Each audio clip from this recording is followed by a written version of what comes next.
Cooker விசில மறந்து உணவு வீணாகி போச்சா?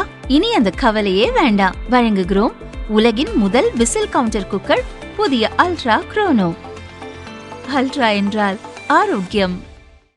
ராமநாதபுரம் பரமக்குடி அருகே அதியநேந்தலைச் சேர்ந்தவர் உதயகுமார், வயது 32. கரூரில் பொறியியல் கல்லூரி மாணவி ஒருவரை காதலித்தார். அந்த மாணவி உதயகுமாரிடம் பேசுவதை தவிர்த்தார்.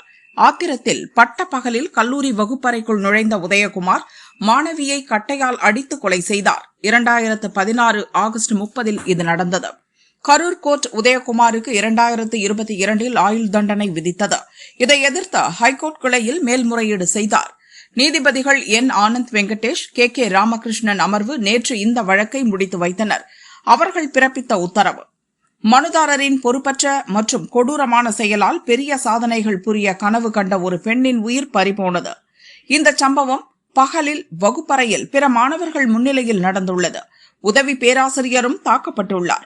தாக்குதல் நடத்துவதை தடுக்க எந்த ஒரு மாணவரும் முயற்சிக்கவில்லை. குறைந்தபட்சம் கோர்ட்டில் உண்மையை கூறியிருக்க வேண்டும். நேரில் பார்த்த சாட்சிகளான மாணவர்கள் பிறர் சாட்சிகளாக மாறியுள்ளனர். சட்டப்படி அவர்களின் வாக்குமூலங்கள் பதிவு செய்யப்பட்டிருந்த நிலையில் அதற்கு முரணாக சாட்சியும் அளித்துள்ளனர். சமூக ஊடகங்களில் கருத்துக்களை தெரிவிப்பதிலோ அதிருப்தியை வெளிப்படுத்துவதிலோ எந்த பயனும் இல்லை. அவை செயலாக மாற வேண்டும்.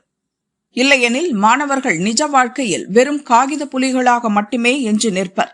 சம்பவத்தை நேரில் பார்த்த மாணவர்கள் கோர்ட்டில் முரணான தகவலை தெரிவித்தது ஏமாற்றம் அளிக்கிறது. இப்போது குற்றவாளிக்கு தண்டனை பெற்றுத்தராவிடில் எதிர்காலத்திலும் இதுபோன்ற நிகழ்வுகள் தொடரவே செய்யும். இறந்தவருக்கு இழைக்கப்பட்ட அநீதிக்கு தாங்களும் ஒரு வகையில் காரணமாகிவிட்டனர். உண்மையை நிலைநாட்டும் தங்கள் கடமையை அவர்கள் தவற விட்டுவிட்டனர்.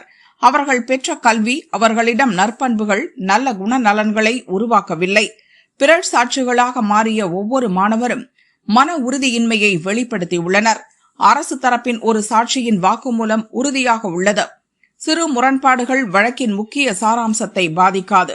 கீழமை கோர்ட் அனைத்து சாட்சியங்களையும் பரிசீலித்து தண்டனை விதித்துள்ளது. அந்த உத்தரவு உறுதி செய்யப்படுகிறது. மேல்முறையீட்டு மனு தள்ளுபடி செய்யப்படுகிறது என உத்தரவிட்டனர்.